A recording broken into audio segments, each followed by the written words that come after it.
Welcome back. Welcome back. Got some good words for you today. So I listened to an interview a couple weeks ago, and then today I spent the afternoon cleaning my kitchen, and that interview popped into my head, and it got me thinking, and I had to bring those thoughts here to you because there was some good words going on.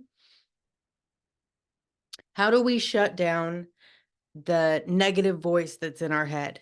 Because the majority of those thoughts, we've talked about this before, the majority of our thoughts are negative. 70% of our negative thoughts go unrecognized by us. They are just a program that is playing in the background of our mind. So does having more positive thoughts cancel that out? Or do we just need to stop the negative dead in its tracks and make a shift? We need to stop the negative. We need to shut that voice down and we need to make the shift to the positive. Um, it's not a matter of limiting your thoughts or limiting your feelings. If you need to experience something, absolutely experience it. But if this is just a negative pattern that is playing on repeat, it's not helpful to us. And when you think about our life, like when I zoom out and I think about the miracle that our existence is, like all of the stars that had to align for you and I to be here, like all of the people that had to join together to like create our grandparents, all of the things that they had to survive, and the lifestyle that we live today. Like if you zoom out from all of these things, because that's conditioning from all of those people, not saying that it's a good thing or a bad thing, but they decided how the world, what we needed to do in order to survive. And then that was passed down. And now we're in, more of this digital age where we feel like we need this technology to survive. Um, we are exposed to a lot of stimuli and a lot of negativity, between the news, between social media. When you're just scrolling through your phone, I don't watch the news, but I do scroll. And there are things that just break your heart. And then there's animal videos and there's things that light you up. But if you think about a world without exposure to that, what does your world look like? Like your immediate world, like just what's happening around you, your interactions with people, your communication, your family members that you're either seeing in person or you're, making the effort to have phone calls with, because, you don't have Facebook that's, you know, showing them your holiday photos, or showing the trip that you took to Disneyland. You're actually connecting to share the details of those memories.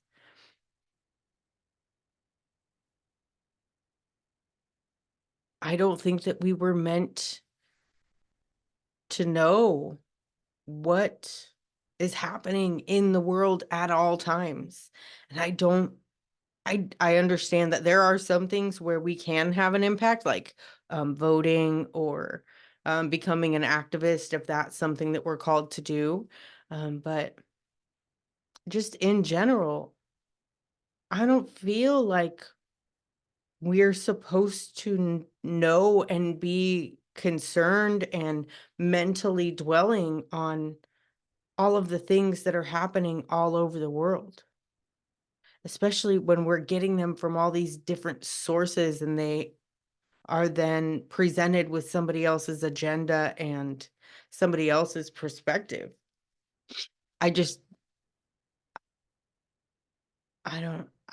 I feel like there's a lot of unnecessary negativity that we don't even realize we're subjecting ourselves to. So my question for you is, how aware are you of your exposure to like background negativity in your life? What about your kids? Um, I don't mean like Grand Theft Auto. I mean, that can be part of it, but I just mean just negativity, just that narrative going in the background all the time of, houses getting broken into or places getting burnt down. Or I'm not saying put your head in the sand. I'm not saying like if you can't help, you don't need to know, but I feel like if we could all give our own lives some positive focus and energy, we could make a big difference. If we could, connect more to the people that are around us and cultivate relationships with our neighbors again, and our sense of community, I feel like our world and our experience would be really different. Um, but I wanted to touch on some of the points from the interview that I listened to a few weeks ago, because he actually gives specific instances on how to shut down the negative voice in your head when it pops up. So I've given some examples on how to limit your exposure to negativity, or at least become aware of it.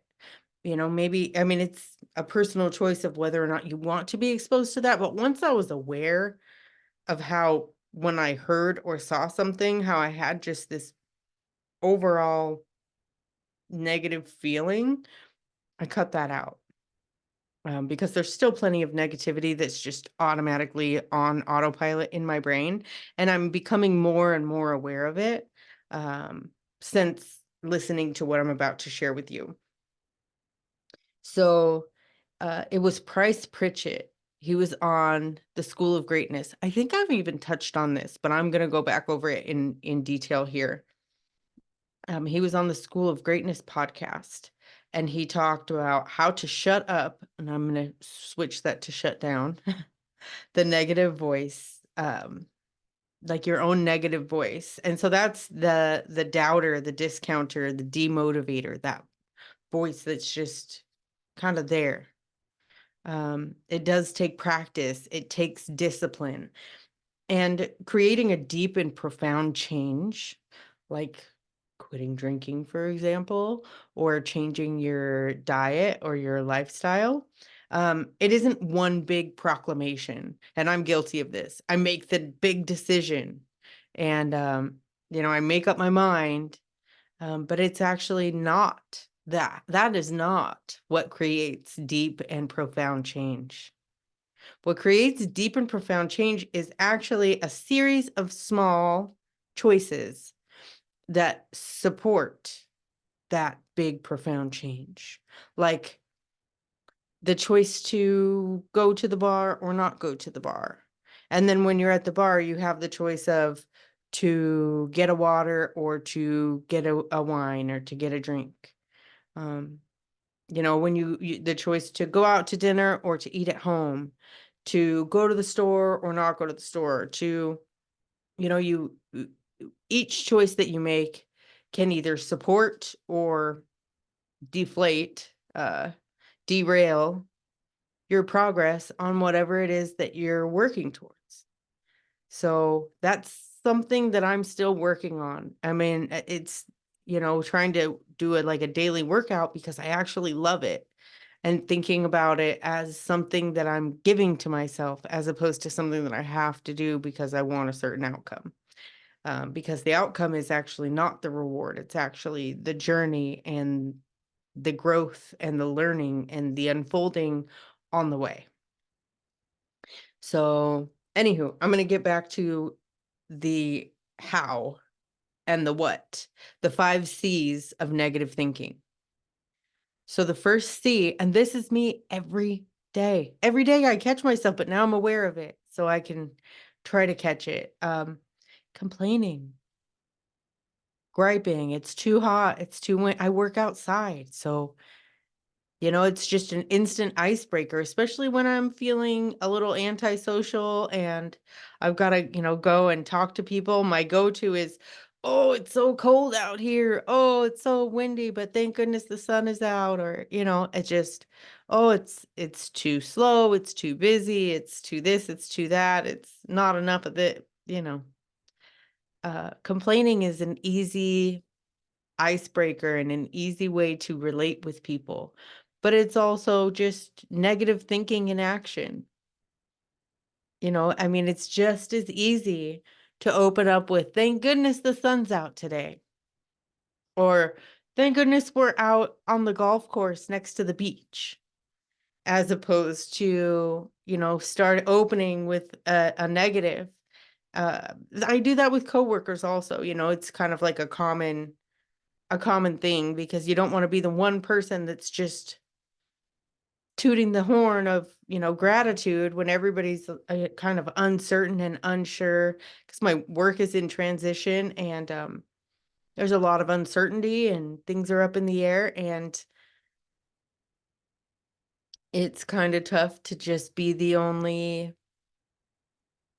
like super, positive, optimistic person when, the reality right now isn't all that great for everyone. But yes, so the first C of negative thinking is complaining. And number 2 is criticizing.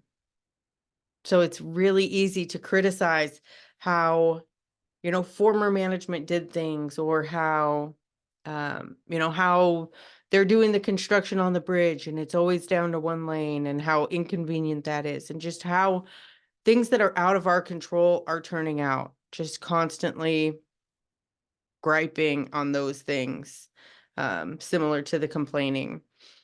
The third thing, and I've kind of touched on this earlier, is the concern, the garden variety worry. Like, it's one thing to just empathize with people. This is something that Price Pritchett talks about in the interview. He's not talking about empathizing with someone, or, being, uh, a concerned friend or family member. He's talking about just being concerned about inflation, the news, all the things that are out of our control. Though that's another just negative autopilot thing that we have ingrained in us, that we can catch ourselves once we have the awareness of it.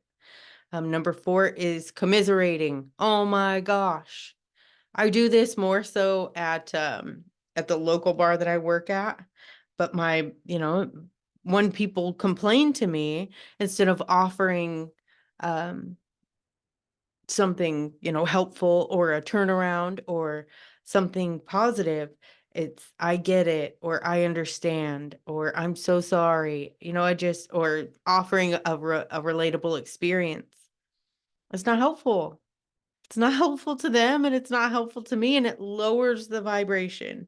It lowers mine, and that's me bringing myself down to meet people, instead of being up here and inviting them to come up and join me. That's what commiserating does. And then number 5, catastrophizing. Said it right that time. That's blowing things out of proportion, always jumping to the worst case scenario. Like the other day, my husband called me. He called me while I was at work on the golf course, which I think he's only done one time before, and it was like something happened to our dog. Like, she had to have emergency like stitches. She had a big old gash on her. So I was a little bit alarmed when he called, and I answered the phone on my watch and just said, "Let me call you right back." And my mind instantly went to, something happened to Luna. He must have went home for lunch and she's dead. Like, my brain went immediately there. Like, what the heck? Like, why? I am not like a negative thinker. But obviously, like, it's still 70% of my thought process that's just ongoing. That was just my go-to with something so extreme and so like bizarre. Just the worst case scenario. And he was just calling to tell me that practice would be late, and that I would likely be able to make it if I wanted to go watch some baseball. Not anything to do with where my brain automatically went. So there are automatic programs that we are not in control of. Like, we don't decide to think. I didn't decide to think the thought that something happened to Luna. But I I am responsible of once I recognize the thought, what I do next. And so it's a matter of recognizing this and then stopping it immediately. And we don't necessarily need to turn every negative thought into a positive one. Oh, but sometimes we got to just give that over. We got to just not everything is not everything has to mean something, not everything has to be a big deal. We don't have to give energy to every single thing because, a lot of things, most things tend to work themselves out without our help. And I touched on that last week, talking about worry, how worry did not ever solve anyone's problems. Most things do work out. We just need to continue to put one foot in front of the other. They don't always work out how we think that they should, but I do always say that, I just I trust. I have faith in the course of the universe. I have faith that, God has a vision far greater than my sight. And even when things seem like they're extremely challenging and I am in the darkness, eventually I can remember and I can see that the greatest blessings, the best things in my life came from the darkest times.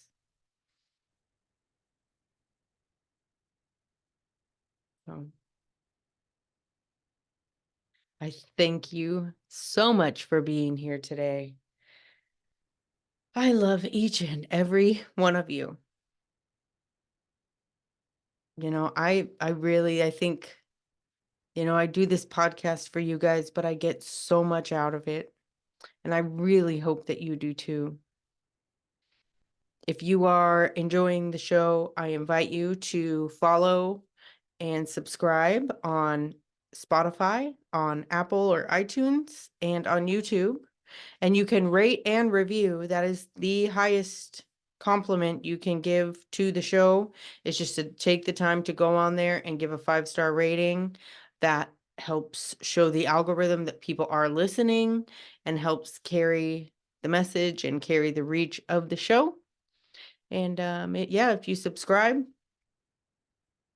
then that will let you know when new episodes come out. I do put out new episodes every Wednesday. So on that note, I will talk to you next Wednesday.